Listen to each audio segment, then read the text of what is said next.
everyone, welcome to this week's Karma Cards. Energetically speaking, this week it is kind of quiet. I mean, we've had some spikes in energy, and I know that more solar activity is definitely on the way because that's just the pattern we're seeing now, is that things just keep ramping up. So the only kind of big event that's happening during this week is the black new moon in Taurus. Now, what makes it a black new moon is that it's the third new moon in a season with 4 new moons. So why would they make a special name for it? Well, it's because we have 13 moons, full and new, in a year. Now, why don't we have 13 months? That's what I want to talk about today. So this might be something you're familiar with, or maybe it's the first time you're hearing it, but I want to talk about how our calendar and timing has been messed with. Yes, it's been messed with. The Gregorian calendar was basically created to throw us off our natural timeline, therefore putting us on a false or alternate timeline. And you guys know I've talked about the false timeline group, the dark group, right? So who do you think did that? Now, interestingly enough, some of the calendar names that we have, specifically July and August, were named by someone who named them after himself. Can you think of who that is? July and August. If you guessed Julius Augustus Caesar, bing, bing, bing, you get a cookie. Here's your virtual cookie. All right, so I took some notes. I want to share this with you. But when we get thrown off of our natural timeline, we also get thrown off of our natural frequency. And in doing so, illness is much easier to create when we're not in balance or not in harmony or not in our divine timing. So there's actually 3 frequencies that human beings naturally resonate at. There is 432, which is considered the God frequency, 528, which is considered the love frequency, and 633, which is considered the terrestrial or earth frequency. So if we're not vibrating at these rates, and most of the time we're not, unless we are doing something to help ourselves get in alignment. When it gets into alignment, we can know. We just feel that harmony and balance running through our system. We feel harmonized when we're in our natural frequency. When we're out of it, we feel out of alignment, out of whack, crazy.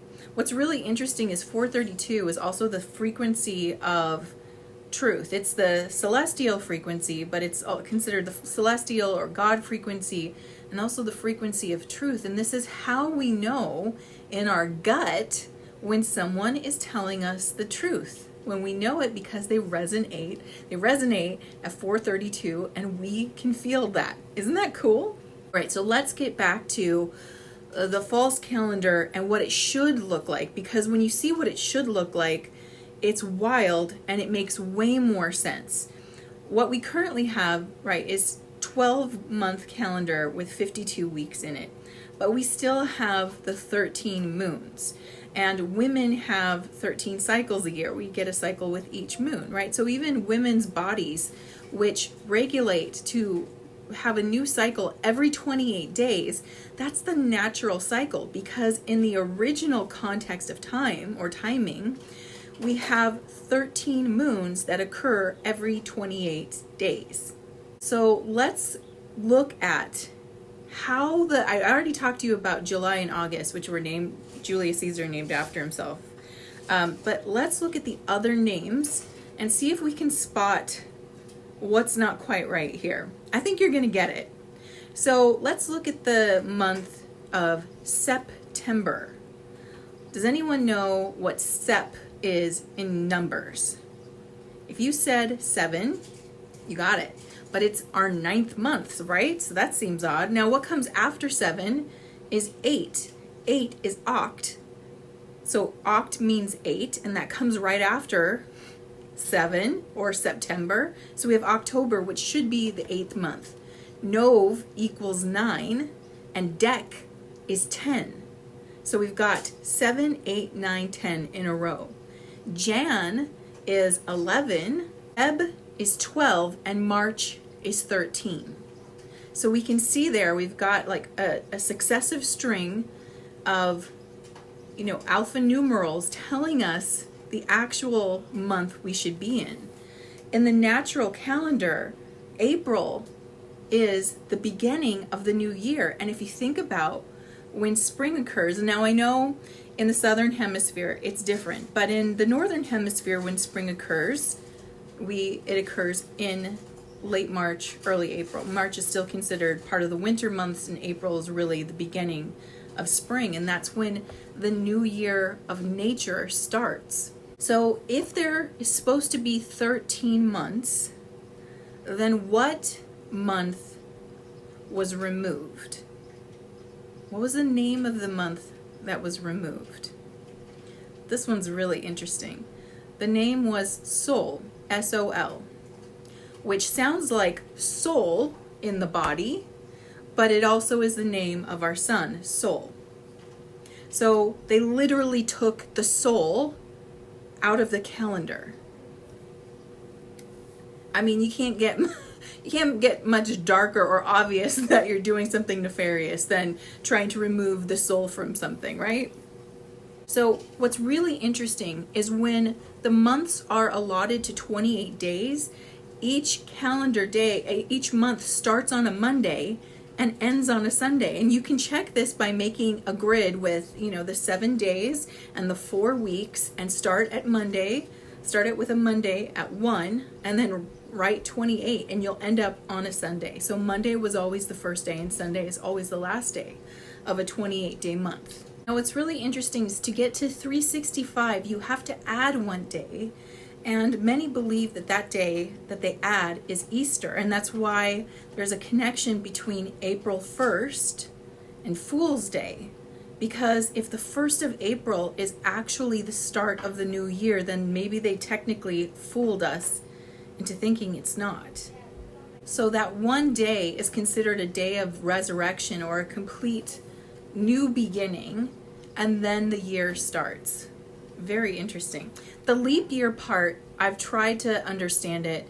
You know what? I'm going to post a video in my Telegram, Blythe Starlight Telegram group for you to check out. So if you understand, the leap year thing didn't quite click for me, although they were trying to explain the difference between Gregorian calendar leap year and a regular, or how leap year works within it. And I wasn't sure whether or not there is no leap year when you have the right combination of months and days, or if there is still a sort of leap year component that works differently. You'll have to check it out and let me know, because they missed me on that one. So it makes sense that everything is reborn in the spring, and so our actual new year actually starts in April, and then we go through the whole cycle till March when a resurrection occurs, because if we look at where Easter can generally fall, it's somewhere between March and April, which is really interesting. But now this makes astrology even more interesting, and I've talked about this before, but there are 13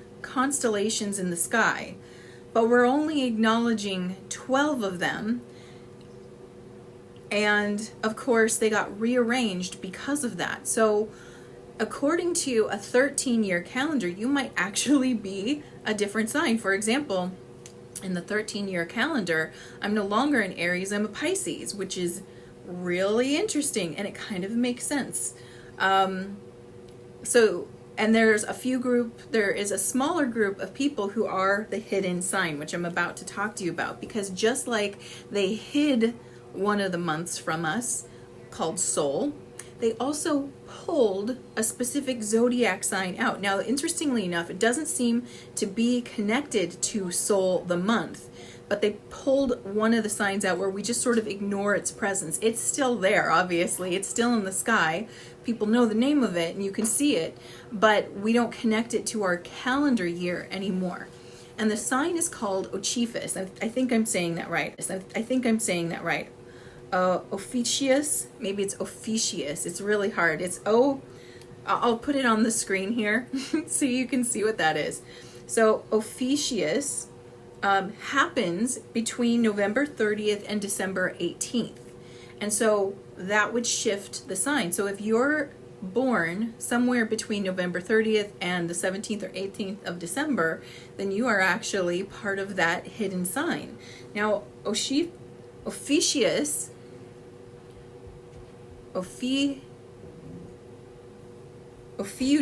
maybe it's Ophiuchus. Again, not my strong suit, but Ophiuchus is called the serpent bearer. And if you think of the medical staff symbol, right? We've got the staff with the two snakes wrapped around it. That's connected to this character because in Greek mythology it was the god that ruled over medicine and doctors. So he's the healer. They took the soul and the healing out of the calendar. Right? So interestingly enough, I think part of the rebalancing that happens is obviously putting the soul and the healing back into our timeline, back into life. As this comes back, we start to balance out, as well as having, obvious corruption shown to us and rectified and made right. This is also one of the pieces that will get put back into place and put us on that natural timeline. So get a pen and paper really quick, and I'll let you know what your sign is if we were in the 13 calendar. We're going to start with Capricorn, or we're going to start rather with January to February, just to make this easier. So if you were born between January 20th and February 16th, you would be considered a Capricorn. If you were born between February 17th and the 11th of March, you'd be considered an Aquarius. If you were born between the 12th of March and the 18th of April, you'd be considered a Pisces. Aries starts with April 19th through the 13th of May. Taurus is the 14th of May through the 21st of June. Gemini would be the 22nd of June through the 20th of July. Cancer would start on July 21st through August 10th. Leo would change to August 11th through the 16th of September. Virgo would happen between September 17th and the 30th of October. Libra would start on the 31st of October and go through November 23rd. Scorpio would be happening on the 24th of November through the 29th of November. So you can see Scorpio seems to take up very little space. So it's one of the rarest signs in the 13-month calendar. Ophiuchus, or however you say that, would happen on November 30th through December 17th, and Sagittarius would happen from the 18th of December through January 20th. So how does that make you feel? What sign does that put you in? Are you still in your sign? I know some of my family members are still in the sign that they're used to, but many of them have changed, and you might be in a rarer sign group. Like if you're still a Scorpio, that puts you in a very rare position. So let me know in the comments, did your sign change? Did it stay the same? How'd you feel about it? Are you happy with that? Or are you like, no, my whole identity, everything I thought I was is wrong? Well, I mean, nothing about you actually changes, but it might make some things make more sense to you. So if you've never quite felt like the sun sign that you're told you have, you might actually be picking up on something that makes sense. Now, if you would like to join me on this Friday, May 19th, that is when the Black New Moon in Taurus is happening. And you can go to this link or click the link in my bio. It's in the description, rather. You can click that and sign up for the Spirit Circle. Join us, hear more about what's happening on a cosmic energy level and the alignment to this time period, as well as do some psychic Q&A with me. So let me know your thoughts. I felt really compelled to share this with you because, I mean, time is something pretty unique to the physical plane. It works very differently in the quantum field. In the quantum field, all things are already happening at once. So there is no sense of linear time. But if linear time wasn't important at all, why would they mess with it? And I think it's because it throws us out of our natural timeline and our natural frequencies and puts us on the false timeline that they created for themselves, that they wanted because they felt like that was their domain and they could rule it. And I feel like as we allow ourselves to align with a natural rhythm, now, until we can all shift, and I don't know if we do. I don't know. I mean, I think when the new earth ascension happens, we'll shift easily. Maybe time won't even be a thing over there. I don't know. Maybe we'll be in quantum all time at that point and it'll be kind of all for naught. I don't know if we see a shift happen on this plane. I mean, could we get everyone to agree to shifting their calendar and their lives? Would it be a huge disruption? I'm not sure. What's your thoughts? Let me know in the comments. I'd love to hear it. So now let's do some karma cards for this week. If you're new to karma cards, let me quickly show you how these work. I have 3 decks here: planets, signs of the zodiac, and the houses of astrology. And I've already asked my team, what is the message you have for us this week? And I've got 2 sets of answers, a set in red, which are action related, and a set in blue, which are outcome related. And the way that you play is you tune in with that beautiful intuition of yours and feel what is the guidance you need this week. Are you looking for action related guidance, or are you looking to see how things resolve over the next week? And of course, you can always choose both. And while you're choosing, let me tell you the timing for this reading. This reading is for May 17th through May 24th. And the flavor of this reading. So we've got Venus, which is one of the benefic planets. This is about loving, cherishing, enjoying, considering things that create an aesthetic value. That's Venus in the sign of Aries, which is a sign of independence, strength, and willpower. And we got another double in the houses again. We've got 2 houses, and it's so funny because we've got the first house, which represents the self and is ruled by Aries, and we have the 7th house, which is ruled by Libra, Aries polar opposite, and deals with relationships and our connection to others. So they want us to focus on both the love and the power of ourself and ourself in relationships. It's going to be interesting to read this one. For those who are choosing action, your spiritual action at this time is to cherish your willpower immediately and diplomatically. So willpower is very interesting because willpower is the energy of it's the fire that drives you, right? And fire is often associated with spirit. So it's a fiery spirit that drives you. It compels you forward when sometimes nothing else is pulling you forward. It's a self-driving energy. So it's saying love this energy within yourself, do it immediately, and diplomatically means to not force it upon another. So with willpower, right, we can activate ego if we allow this to dominate, right? If we start to dominate, it's like, no, it's my way.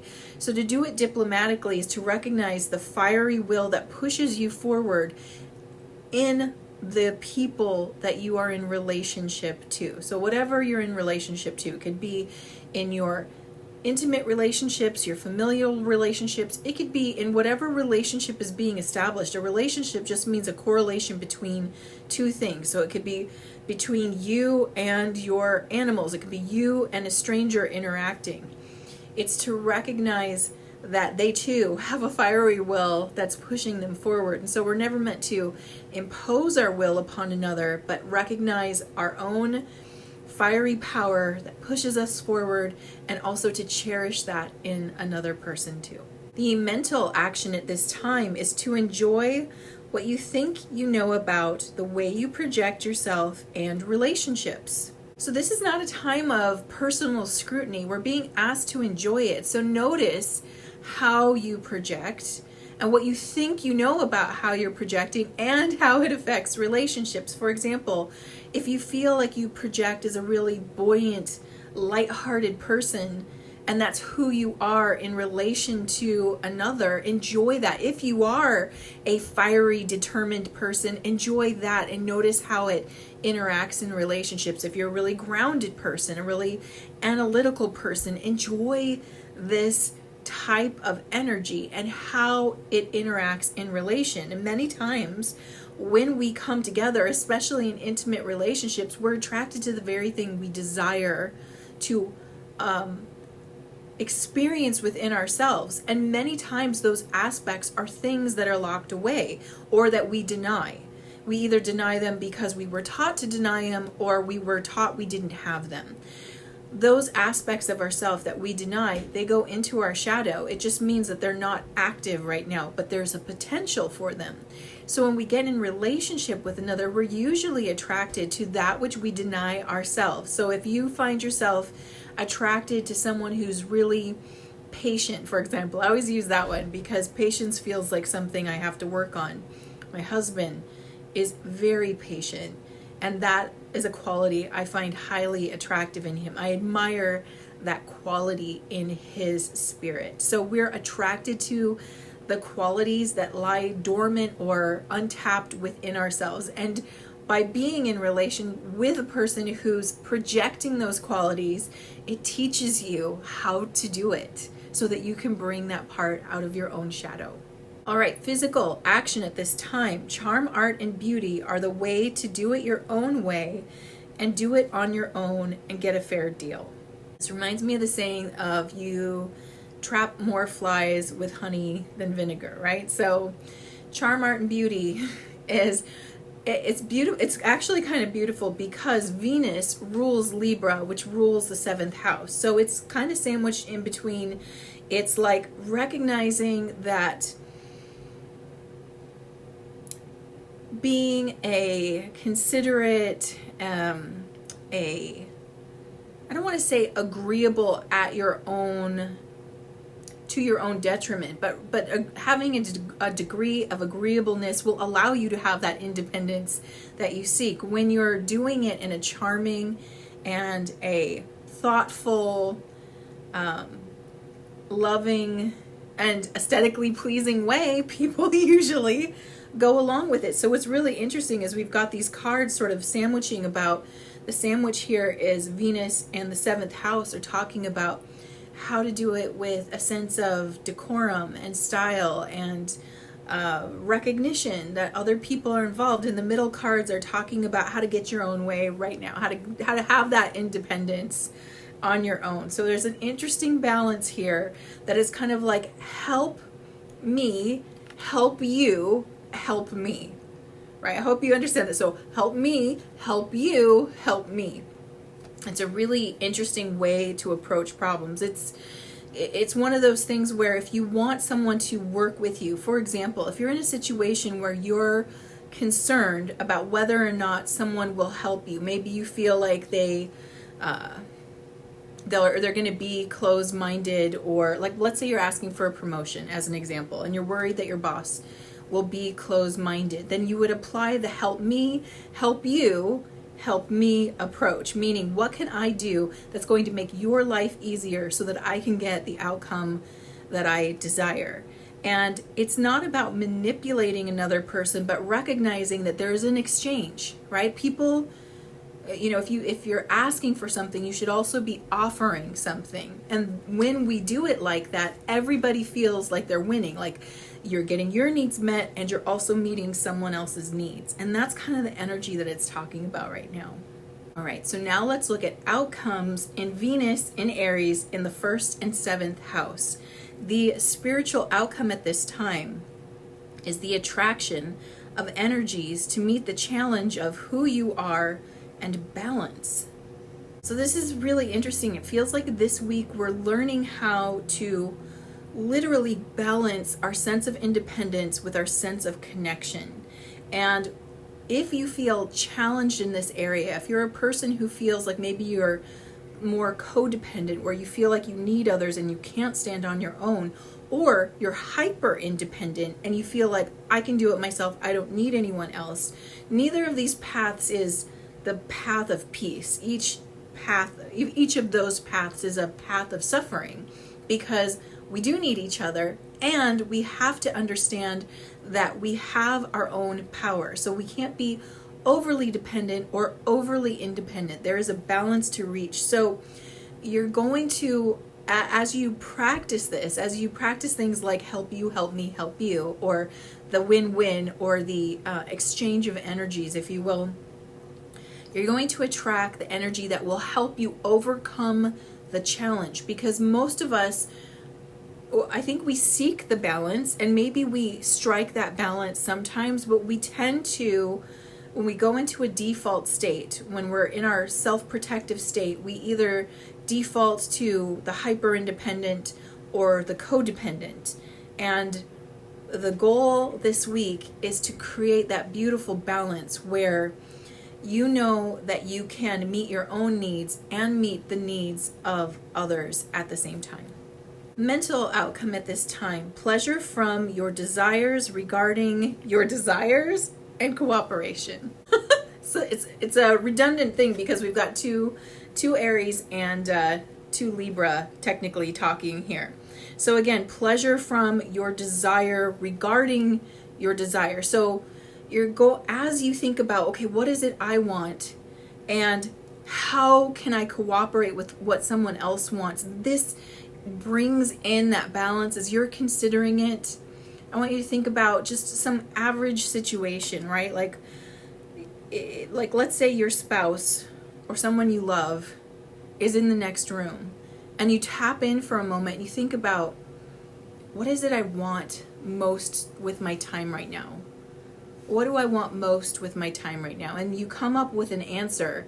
Then you ask yourself, okay, now how do I stay in a cooperative state, right? So, for example, I might want to lay down and snuggle. Maybe he wants to work on a hobby or a project.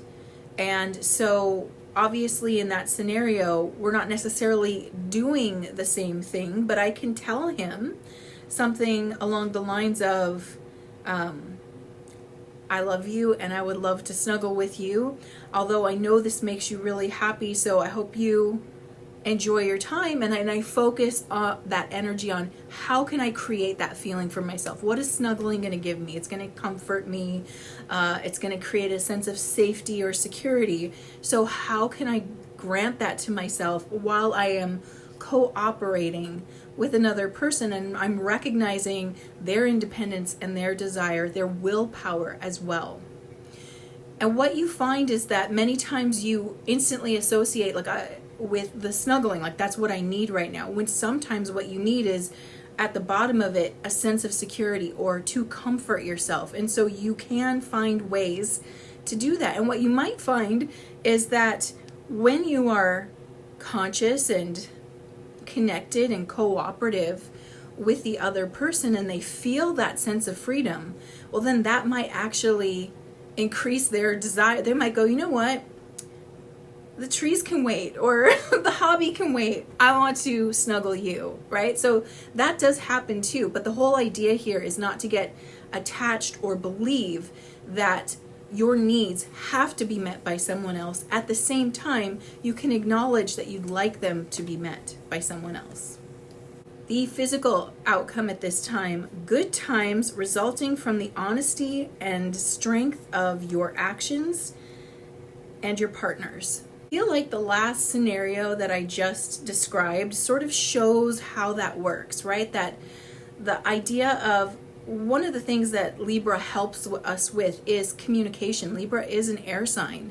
And because it's ruled by Venus, it's an air sign. So it's communicative, and it's thinking. It's logical thinking, but it's also has the foundation of love in it. So we're communicating love. We're thinking from a place of love. And as we do that, as we're considerate, right, which is what the 7th house asks of us, to just be considerate, what you find out is, if you're being considerate of yourself and others at the same time, you're going to create pleasant scenarios. It's actually quite difficult to create misalignment unless the other person is so out of whack for their own reasons that they just can't meet you there. That does happen. But for the most part, what you'll find is that the highest frequency becomes the dominant frequency. And when I say that, what I mean is, so let's say you're focused on this, right? You're thinking about, and it doesn't matter if it's a lover, a family member, a friend, an acquaintance. This rule is a universal truth for how energy works. The highest frequency becomes the dominant frequency. So let's say you're taking this in and you're hearing it, and of course the universe brings it to you because you are the most open channel to receive the message right now. So if you're receiving this, then the universe is like, psst, you're up, it's your turn, right? So you're taking it in consciously and you're receiving it, and you're like, okay, I'm looking for the win-win, I'm looking for creating balance, I'm using my expression from a place of love, I'm thinking from a place of love, I'm considering my own feelings, I'm considering their feelings, and you involve another person, i.e. enter the relationship, right? They don't have to know or think or anything on this level. And if you're coming from that frequency, you're coming from a higher frequency. You're coming from at least 528 hertz or higher. So if you're coming from that frequency, it's going to raise them up. So that it's really interesting, because the chances of it being a non-congealing or a non-cooperative energy are quite a bit lower. And according to the reading this week, it's just naturally more cooperative. So there's more of an influence of cooperation at this time. But let's say that wasn't happening. Even if that wasn't happening, because you are increasing your personal frequency and you're thinking from this love frequency space, they're going to rise up to meet you. They might not meet you at the very height of your frequency, but your presence and your energy will have pulled them up higher. And so the chance of a pleasant, cooperative interaction is actually quite a bit higher than not. So with that, I hope you have an amazing week. I hope you remember to consider your own power as well as the power of others, and that to create that beautiful balance is consider your needs, consider their needs, express from a place of love, and then whatever happens, recognize that if it's meant to be something that you do with another, then the moment is about cooperation. And if it's meant to be independent activity, then the moment is actually about independence. And so it's all good. And with that, I'm sending you so much love. Mwah.